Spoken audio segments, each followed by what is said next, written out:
My hope is over the course of the brief time we have that I might be able to kind of expand that understanding a little bit, and probably more importantly, kind of maybe reinforce or emphasize the complexity of understanding adolescent sexuality. We have a tendency to think that it's all about raging hormones. And clearly, increasing hormones is a significant part of adolescence, but it's not all of it. My hope is that you will dialogue with me and interject in a conversation, make it a whole lot more interesting than listening to me for 45 minutes. It's not kind of what I do. Now, you're a lot more knowledgeable about adolescent sexuality probably than you think, primarily for the reason that we all, at some point in time, was an adolescent, experiencing our own kind of sexual awakening or increasing in our own sexual understanding. Now, I don't want you to share any personal experiences. Let me reinforce that. Oh, shucks, and that's what I was going to do. Go ahead if you want to, but you're on tape. No. But what I'd like you to do, even though over time our memory probably becomes a little bit blurred, but if you're willing to, I'd like you to reflect back to when you were an adolescent, a teenager, and kind of think about what that experience was like for you. Like I said, no personal experiences. Begin to kind of think about what that was like as a young teenager. Now, when I think back on it, I have these vague recollections because it was far too long ago. What I tend to remember is not a lot of conversations with peers.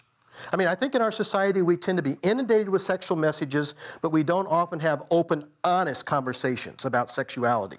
Joke a lot about it, don't talk about it directly. And it still tends to be a taboo subject, particularly in a group setting. So I may not get any feedback, whatsoever. But what I remember is very few conversations with peers. The only vague recollection I have of any conversation with my parents was my mother making some vague reference to a book that I could read if I wanted to. And I remember her setting it up on a shelf, of which I never looked at. Back when I was a teenager in high school, there was no sex education in high school, And even the sexual messages and images that came across tend to be a lot more subjective and not near as graphic and explicit as they are today. What I do remember, though, is clearly an increasing awareness and interest in women and an increasing awareness of sexual feelings. It creates a real wide range of emotions for teenagers, and it can be anywhere from excitement, ranging to confusion, to frustration, to anxiety. One of the things I want to emphasize, like I said, is to understand some of the complexity. And I don't think we can understand adolescent sexual development, not just in terms of the physical change, but we also have to understand it, which we'll talk about in a moment, in terms of what's going on in terms of some of the other developmental areas as well. You can't separate them out, they're interrelated. So we need to understand it in the context of not only physical development, but in terms of cognitive development and social emotional development, as well. In general, just a couple of things that we can conclude. And then I want to kind of preface some of those things. One, most adolescents engage in some sexual contact or are sexually active. But I think what's important to keep in mind about that is often when we say teens are sexually active, our assumption is that we're talking only about what? Intercourse. Sexual intercourse. And what we need to understand is that there are many different forms of sexual activity. Even though we tend to focus primarily on this notion of being sexual intercourse. Kissing and touching is a form of sexual expression, a form of sexual responsiveness, though it may not be near as physically intimate as, say, oral sex or sexual intercourse. And so when we talk about being sexually active or sexual contact or sexual interaction, we're talking about a wide range of different types of sexual kinds of expressions or experiences. And it's often hard to delineate what we're talking about a lot of times from research data in terms of how questions are asked and how honest teens are in answering those questions. Because again, it tends to be and it is, very private subject, tends to be a kind of a taboo subject a lot of times to talk about and discuss. Clearly today, teenagers are more sexually active. We'll talk about some of the changes in terms of sexual intercourse in a few moments, and probably more importantly, at earlier age than previous generations. I think what's probably most important, for us to understand is teenagers often aren't provided a lot of support in navigating what I think is a really challenging developmental area of their lives. You kind of go from this period of time when you had relatively limited, sexual feelings and interest, and then all of a sudden, it doesn't happen overnight, but seemingly it kind of happens almost like overnight. I think back to when I was in elementary school and someone would ask, was that your girlfriend? And this may not have been anybody else's experience, but it's like, oh, no, she's got cooties. I don't know where cooties came from. I was always curious about cooties, kind of thing. And then all of a sudden you kind of go from, and it's not overnight, but all of a sudden you go from, oh, yuck, to, oh, yeah, But there's not a lot of support in helping navigate those kind of increasing kinds of feelings, and what do I do with those?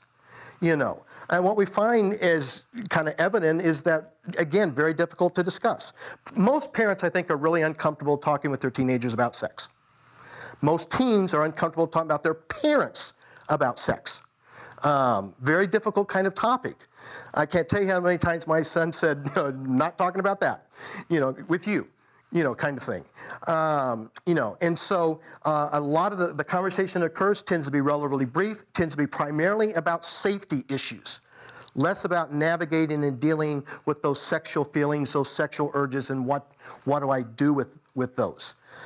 Parents, not in terms of their conversation, but do tend to have some influence with teens, particularly if they have a good relationship, in terms of attitudes and values and beliefs about sexuality. Unfortunately, attitudes and values and beliefs don't always translate into consistent behaviors related to those attitudes, beliefs that may be established or reinforced, early on. What we do find, unfortunately, is parents have probably very minimal influence on teens' actual sexual behavior, except minimally with daughters. In more homes with more traditional values. And again, that's minimal, there. So where is most of the information that teens get about sexuality? Other teens. Now, is that not a scary thought? In terms of teens getting most of their source of information, which often, and I wish I could share with you some of the things I've heard teens say, and beliefs about sexuality, it's almost scary. But a lot of it's inaccurate, and inadequate. Where else do they get a lot of their information? Television and different forms of media. Equally often distorted and inadequate, and teens often have difficulty separating out fantasy from reality. The other major source of information comes from schools. But unfortunately, schools, though the information is probably accurate, tends to, again, be fairly narrowly focused on biological changes and on safety kinds of issues, and again, often doesn't help teens wrestle with a lot of the questions they have and a lot of the concerns they have, and those things never often get dealt with. So again, they tend to kind of move through this stage of their life, apparently very much feeling like they're on their own. The other thing we have to consider and look into when we understand sexual development is society and society influences. Adolescent sexuality, for the most part, hasn't drastically changed as much as society has changed over the years, And teens are really, I think, kind of conflicted with the dual messages that society presents about sexuality. If you historically go back, it was not uncommon for teenagers to have sex. That was a common practice. And in fact, in many cultures, puberty was a rite of passage into adulthood. Now, one thing we got to understand in terms of changing society and changing times is that puberty occurred much later in life. Big difference for puberty occurring at 16 and 17, and a more direct path into adult roles than it is today in our society. And so, you've got society at one point historically, that was much more, supportive and encouraging of sexual relationships. And it's a society today that basically, roughly about 80% of adults, which I think is interesting, will say that teens having sex is always or almost always wrong. Now, what's the irony of that? Of that 80% of adults who say and claim that it's wrong and the message they send to teens, vast majority of those teens are probably sexually active themselves as teenagers, and so they get a mixed message, there, as well. You got bodies saying what in terms of sexual activity? What's your body telling you? Yes. You know, yeah. If you're in, you get it. If you're in a relationship with someone, if you're in a relationship with someone that you really care about and you have strong attractions and feelings for that person, it seems what? To express those with that person. Great, natural, normal. And so you get one part of society that says wait, resist, say no, and other messages that say yes. And you get messages how honest and accurate those are from our peer, and the basic perception with teenagers today is that, again, the majority of teenagers are sexually active, which then again makes it okay. And so we get a variety of these kinds of dual messages. And then for a lot of a portion of teenagers, we have religion that also is sending messages about sexual activity. And it is the one thing that we know that does have for teens that are involved in religious activities, and their friends are also involved in those same activities, tend to monitor their sexual behavior differently than other teens. But again, no one helps them in terms of what do I do with that? Exactly. It's there, but no one's going to talk about it. And it's easy to say no, but how do I help me deal with that buildup of sexual feelings and tensions that are clearly there? Again, very broad overview. So when we talk about, the first thing that comes to mind when we think about adolescent sexual development, clearly puberty, comes to mind. One of the things that's important to understand is that puberty is not the same as adolescence. And this is also part of what makes it really complicated. We think of adolescent as that transitional period from childhood to adulthood. And like I said earlier, in other societies and other times in history, that transition was relatively short from, again, that period of adolescence and puberty into adulthood. And so it's that transition from being a child to ultimately becoming a self-reliant, independent adult.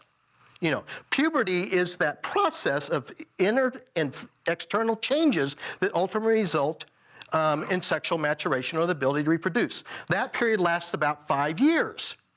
How long does adolescence last? And that's a difficult question. What do you think? When does adolescent? It depends on the person. That's exactly the. No, that's exactly the answer. You can't put an age on adolescence. And my basic kind of perception and my experiences is that a high percentage of college students are still more adolescents than they are young adults, still largely dependent, self-reliant on others. And so what's happened is, going back historically, there was a period of time, when I was 17 or 18, and coming kind of to the end of that puberty kind of process, that I immediately moved into adult roles and adult relationships. Now we have prolonged adolescence, and you talked about the buildup. Now we're asking that buildup to be prolonged for a longer period of time, and again, no support in the sense of what do I do with that, kind of thing. Obviously with puberty we have an increase in production of sex hormones. This is just kind of an interesting piece of trivia. The primary male sex hormone, testosterone, increases 20 times from its childhood level. So what's that kind of tell us about, at least the stereotype about males, or the joke we often make about males? And to some extent it's true. The stereotypical kind of image that males are always thinking about sex and always ready. And to some extent, males may be somewhat, have stronger sex kind of motivations and drives than females, moderately different. Estrogen, the primary sex hormone from females, only increases about 8 times that of the childhood level, but clearly have drastic increases, which again influences those sexual urges, those sexual feelings, those sexual drives. One of the things that's happened, again, historically, is a significant decline in the age of puberty, primarily for females. Again, you go back to the 1800s, we're looking at 16, 17. Today what we're looking at again for females is that you could have a female that begins puberty as early as the age of 8. And so you get a wide range in between, 8 into kind of a normal range of 11 or 12. And I think what's important to understand is that early maturation tends to be more problematic for females at a number of different levels. For males, early maturation tends to come with popularity and a sense of status. though they may not be any more emotionally or cognitively kind of ready for that sense of maturation. But for females, particularly when it occurs in elementary school, tend to experience a lot more teasing, a lot more harassment, tend to have struggles with body images. Because again, remember, physically are beginning to look much more like an adult, but emotionally, socially, and cognitively are still much more like a child. And so they struggle with self-esteem, may experience higher levels of depression. Again, knowing that males tend to mature about a couple of years later than females, will often get attention from older males, and then may find it more difficult to, again, monitor impulse controls and monitor the sexual advances or pressure from males, and have more difficulty in decision making, and are more likely to enter into unhealthy relationships when that occurs. Really difficult for males, particularly when it occurs at an extremely young age. So looking real quickly at some of the developmental kinds of areas. Physical development we're all pretty much aware of. Increase in hormone levels. But one of the things we want to understand, and as you think about teenagers and teenagers you work with, some of these won't be a big surprise. Obviously we have an increase in sexual awareness, sexual feelings. But also with the increase of hormones during puberty, we also have hormones and chemical changes that influence hunger. What do we know about teenagers and hunger? Insatiable. Also affects sleep, select moods. We'll talk about that in a moment, and dealing with stress and immunity. So again, it's the hormone changes are not only affecting sexual aspects, but all aspects of a teen's life. Changes in primary, secondary sexual characteristics, increases in physical size and shape, and then the ability to produce. Those are things that we're all real familiar with. What I want to do is introduce these, kind of define these, because one of the significant things that's going on with adolescents is the changes that are happening in their thought processes. And then I want to see if a couple of you would be willing to think about, as I kind of go through these, how does that relate to their sexual development? And see if you can think of a couple of ways in which the cognitive changes affect them in terms of their sexual development. Now, one of the interesting things is what we call introspection. Introspection is the ability to think about thought. For the most part, younger children, prior to kind of transitioning into adolescence, when they're told something by an adult or some other figure, what do they tend to believe about what they're told? They are pretty much, that it's true. It's pretty much accepting. They don't do a lot of analyzing or thinking about it. But all of a sudden, and again, this is not like overnight. I mean, it's a transitional period. But all of a sudden, teens now can begin to think about what they think and think about what that does. All of a sudden, someone tells me something. My parents tell me something. Some other adult tells me something. Now I can think about what I think about that. And do I necessarily believe that or not? So you got introspection. Then you have hypothetical thinking. And that's the ability to think about what if, and to think about possibilities of what if that I may not be aware of. Prior, younger children can do cause and effect reasoning, but only based on what they've experienced. Adolescents can begin to now think about, well, if I do this, this is the possible outcome. And it may not be related to something that I've experienced. However, the difficulty with that is teens don't often do that process real effectively, because what do they lack in terms of processing cause and effect, hypothetically?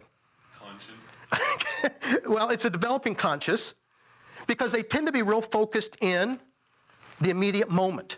They're so present-oriented that they may be able to think about some consequences of an immediate decision, but not some of the long-range consequences, and think outside, because they lack life experiences. But what do adolescents want to do? They want to experience life now. Multiple reasoning. This is one of the things that drives parents totally crazy, is the adolescent's ability to think about multiple explanations and reasons for something. Before, I tend to focus singularly. I had one idea about why something happened the way it happened. Now I can think about all different kinds of possibilities, And then imaginary audience. Adolescents tend, and again, have this notion that the whole world is focused on them. Everything they do, everything they say, the way they look, that everyone is noticing them. And so adolescents tend to be overly self-conscious. And then finally, the personal fable. Personal fable has two components, and it deals with adolescents' belief in their personal uniqueness, that they and their experiences are unlike anyone else's. A typical comment, and you may or may not have heard this one that you hear from teens to adults, is you don't understand. You just don't understand me. You know, and what's the adult's kind of common response to that? What do we often will say? Parents will say it all the time. Yes, I do. Yes, I do, because why? Because I've done it. I've been there. I've been where you've been. Doesn't work for the teenager. Yeah, you may have been there, but you were there a long time ago. And your experience isn't like my experience. Somehow what I'm feeling, what I'm going through is different than anyone else has gone through. You know, and my feelings towards this person is much stronger than you'll ever understand. The other part of the personal fable is their sense of invincibility.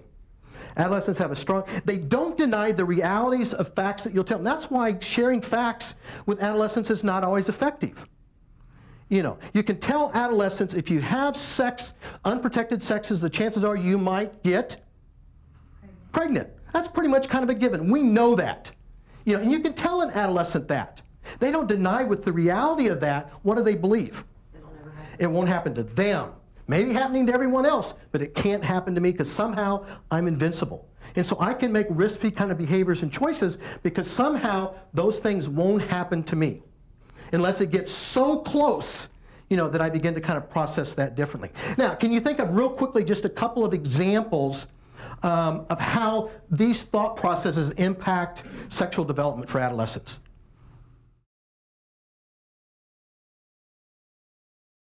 I think one of the things that comes to mind for me in terms of multiple reasoning is teens are wrestling with,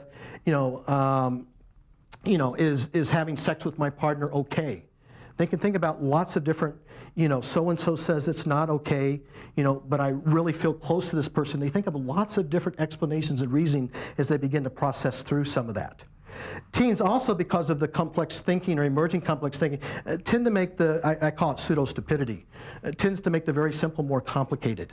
And they overanalyze because they have the emerging abilities and overanalyze a kind of situation. And they're also going to use this reasoning as they begin to kind of sort through and make sense out of what they believe and what their attitudes, what their beliefs are, and what their values are about it. And making decisions and hypothesizing about, I'm going to be with my girlfriend or my boyfriend tonight, and I wonder if we're going to have sex, or I wonder if he or she is attracted to me, or what's going to happen, and begin to hypothesize or think about the possibility of what might happen and think about, well, what would that mean? What will I do? How will I handle that? Though I may think about or process that beforehand, what happens in reality in the midst of the experience may become very different. So what's happening cognitively has a tremendous influence as well on what's going on. Finally, socially, emotionally, real quickly, we've already talked about the increase in sexual awareness and feelings, again, which creates a whole wide range of different kinds of emotions. I call adolescence the second great push for independence. First great push happens during toddlerhood. The twos. It's a critical, important developmental kind of phase. It's important for adolescents to make that push towards independence as they get ready to emerge into the next stage of their life, adulthood, in order to become self-reliant and to be able to make responsible decisions and deal with the consequences of their choices. And for a young teenager, and if I want to be, which is, I find it ironic that teenagers are rushing so hard to be adults, and adults my age are trying so hard to revert back and be young in some cases. You get this kind of dichotomy that's kind of going on. And what becomes an expression for teenagers in terms of being an adult?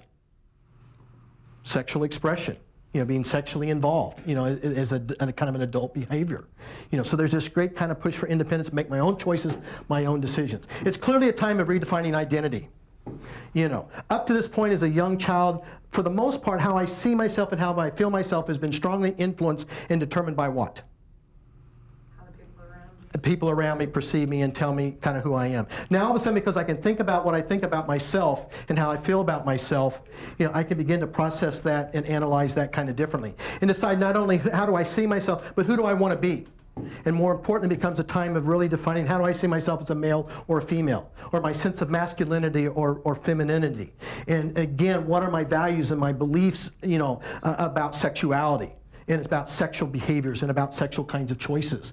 And what becomes real important is that they become mine, not someone else's. And so teenagers, it's not about what you think or way it ought to be. I want to figure it out for myself. So it's a part of that redefining identity along with that kind of push for independence. Again, lacking experience can sometimes mean making not necessarily always some best choices in terms of processing through that. And you get changing relationships. You get an increase, particularly during early adolescence, you get an increasing role of peers. Friends become extremely important. As teens begin to push away and become more independent from their parents, they still need to feel connected. So who do they connect to? Peers, friends become important as they're kind of an important kind of support thing. And they want to spend an increasing amount of time with their friends. And what has to happen with the parent-teen relationship for this healthy kind of transition or adjustment is for that relationship, what I call expand. Now, ideally, this would be an evolving expansion that began back, in early childhood. Where all of a sudden we begin to give teens increasing amount of age-appropriate freedom in making choices in places that are safe. But we still maintain certain limits and certain controls. And when that occurs and when it gets evolved over a period of parenting, then the transition is generally not as conflictual as it is in some relationships. When that parent-teen relationship breaks down, often because of a struggle over that push for independence, then peers become increasingly more influential in other areas of that adolescent's life. Adolescents, peers will be influential in terms of daily activities. Parents still, if it's a healthy, positive relationship, still will have a lot of influences over core attitudes, beliefs, and values. Even though teens may be exploring, it's amazing how they'll often kind of come back around and be where their parents are at. That relationship breaks down, peers tend to have a lot more kind of influence. And you can see how all of those begin to influence choices and decisions in terms of teens' adolescent kind of behavior. In terms of some of the specifics, and we can go through some of these pretty quickly.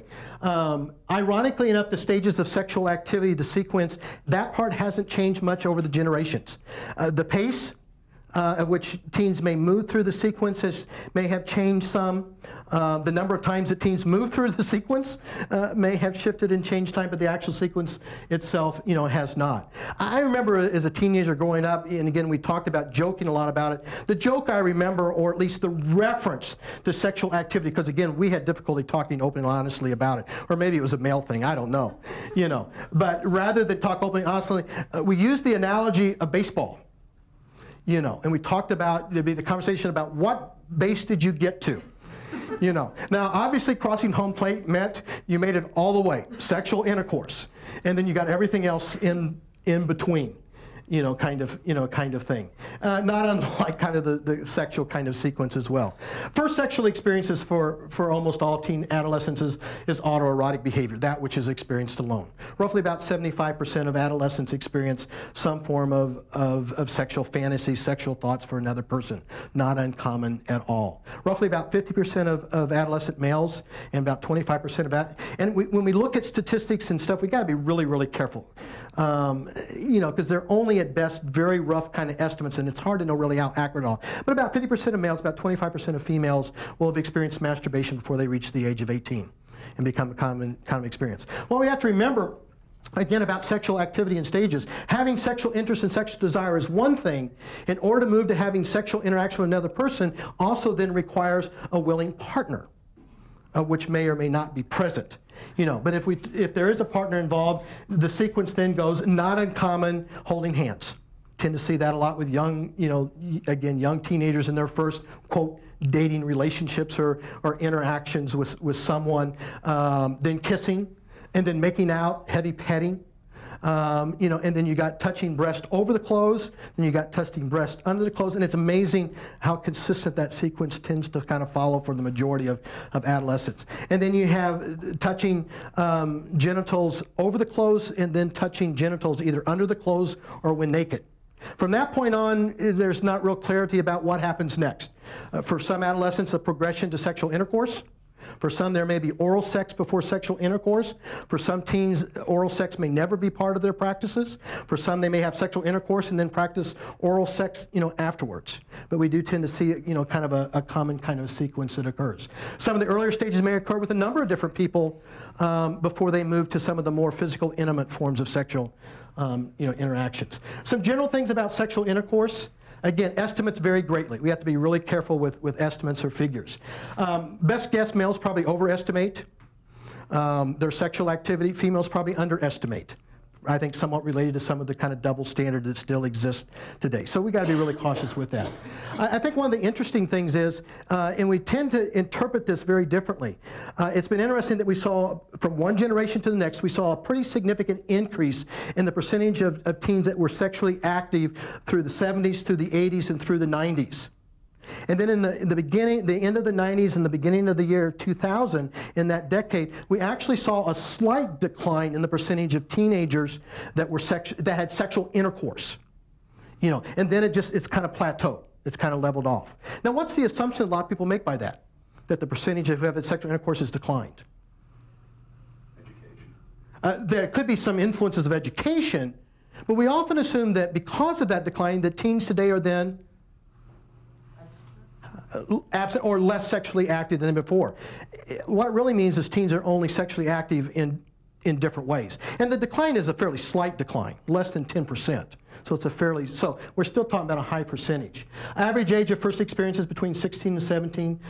More teens are sexually active at an earlier age than they were before, and we're going to talk specifically about that in a moment, because I think there's some real vulnerabilities for those teens that have sex particularly earlier than the average age. There are some ethnic and social economic differences. They're slight. But important to kind of be aware of it. Teenagers, adolescents from lower social economic backgrounds, African American teenagers tend to be more sexually active and at earlier ages than any other group.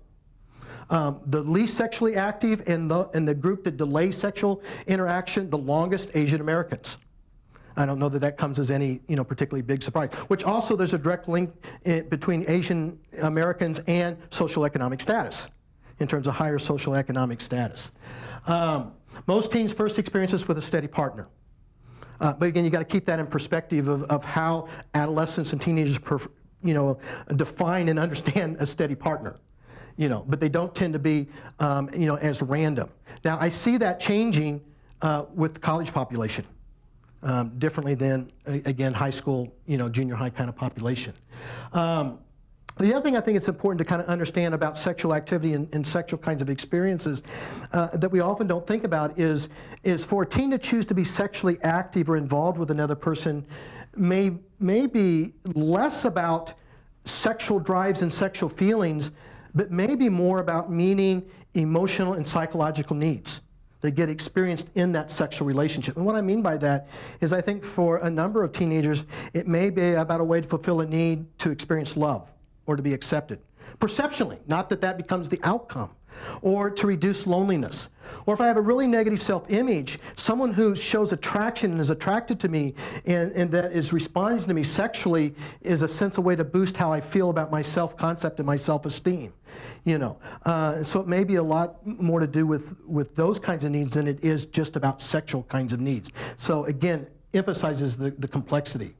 In healthy situations, when you have teens that have, have mutually chosen, to be involved sexually in healthy kinds of situations, we don't tend, and not overly early, sexual activity, we don't tend to see significant negative outcomes in terms of impacts on self-concept and or life satisfaction. So it doesn't tend to have overly negative, again, unless it's an unhealthy situation that'll be addressed a little bit more, later on. I want to talk about, because a lot of the research is focused on not just factors that impact why adolescents or teenagers become sexually involved or have sexual intercourse, but what are some of the factors that contribute to adolescents having early sexual intercourse, 13, 14, 12-year-olds.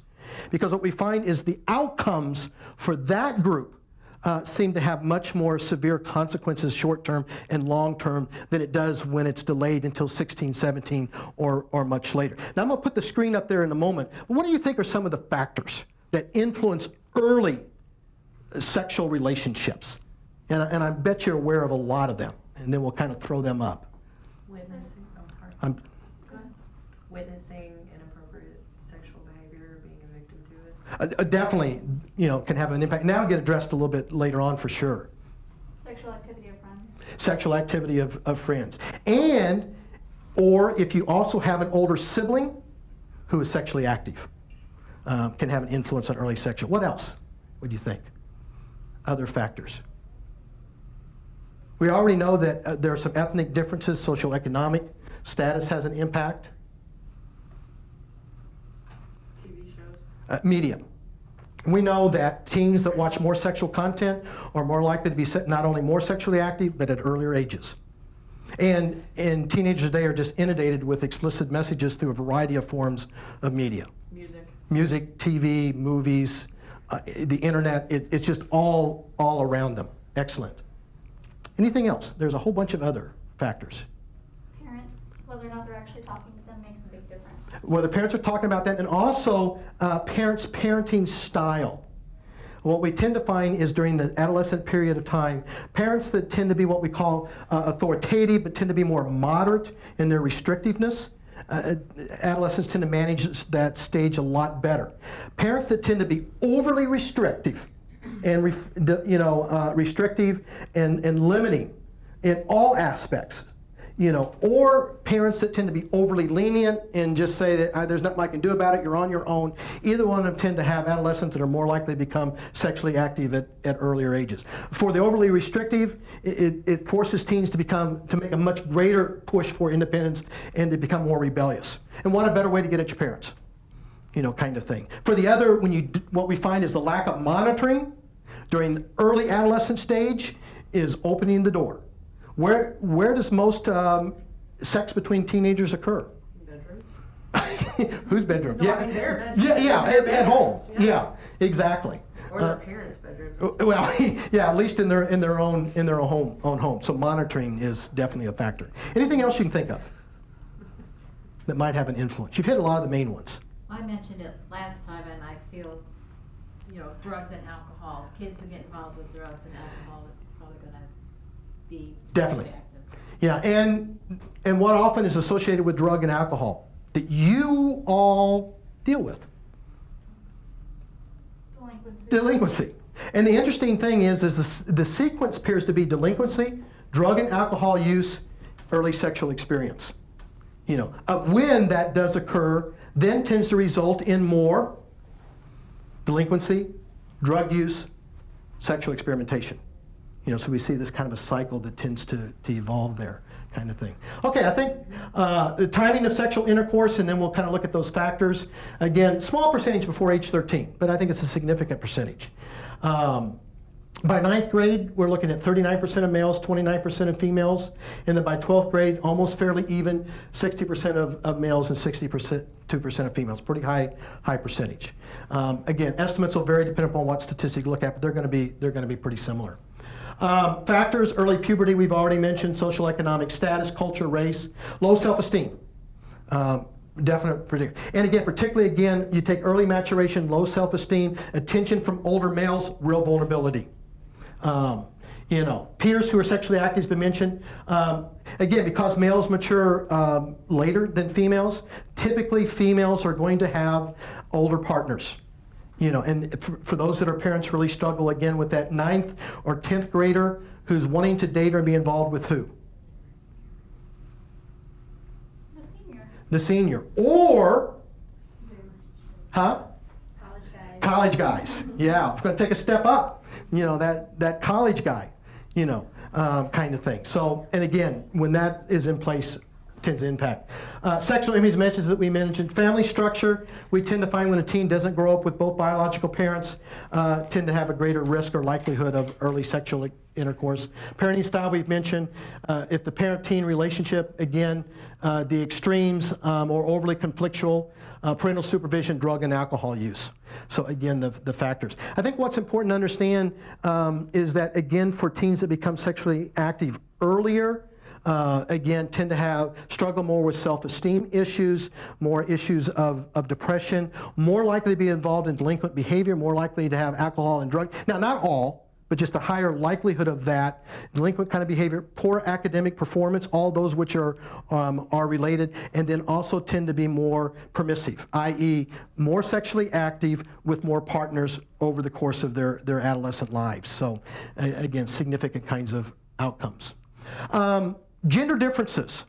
what I find interesting about gender differences are the gender differences that tend to exist generally during the adolescent stage are not that different for college students, because I do a survey with all my college students every semester, so I find out what college students say, exact same things that occur during adolescence, and not that similar from adulthood. So what are those? Just in general, just some real basics. How are males and females slightly different? And they're stereotypes, but they tend to hold some truth to them.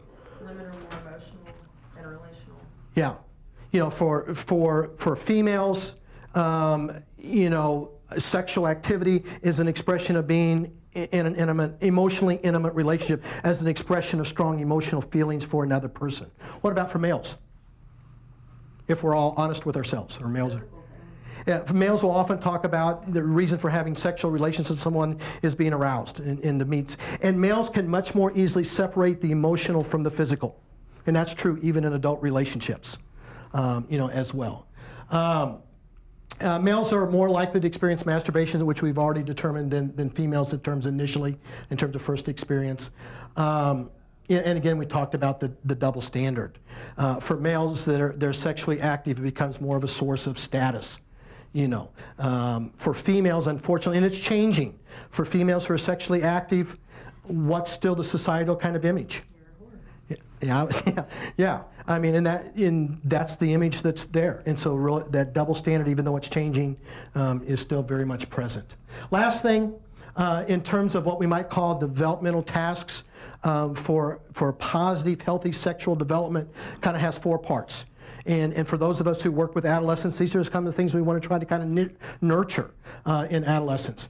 It is an acceptance and to help adolescents feel comfortable with their changing body. Again, going back to those cognitive changes that are going on, they're very self-conscious, they're very insecure, feel a great sense of anxiety, and the more that they can feel comfortable and understand the naturalness of their changing body, the healthier the development will be. Secondly, to understand that sexual feelings and being aroused are normal. You know, and that needs to be seen as something that's natural and normal. Now, that's different than what I do with that, you know, and how I express that and deal with that. But to have the feelings and to be sexually aroused is very normal. And then understand that sexual activity is voluntary. It is really critical that adolescents understand that it needs to be about my choice of who I want to be sexually involved with, when I want to be sexually involved, and in what ways I want to be sexually involved. Part of the difficulty is adolescents will also kind of convey a message that it was voluntary, but internally is not. You know, they're still kind of struggling with that. And it needs to be at a time that's right and mutually for both people for it to be healthy and positive. When it's not, then there tends to be some pretty significant negative kinds of outcomes, you know, for teens. So they need to understand that. And they have choices and they need to be in control as much as they can. The difficulty is, particularly for early maturers, we have the physical maturation, we still have the difficulty with the emotional and the cognitive in order sometimes to effectively make those choices and those decisions and have the ability to take that kind of an assertive stand. And then finally, to understand for those adolescents who choose to be sexually active, particularly in terms of oral sex and sexual intercourse, to practice safe sex. You know, if this occurs, then more likely to make a positive kind of transition, you know, into adulthood. Again, I leave you with where I started. I hope kind of broaden some of your understanding, but I think to understand that sexual development for adolescents is complex. There's a lot of factors that influence what's going on with teenagers, and it's a difficult transition. You know, with a lot of really mixed kinds of emotions. And for those of us who work with teenagers and relate with teenagers, is we need to provide them the support to really navigate through those kinds of changes. Good luck to you the rest of the way through. Thank you. Uh-huh. Thank you.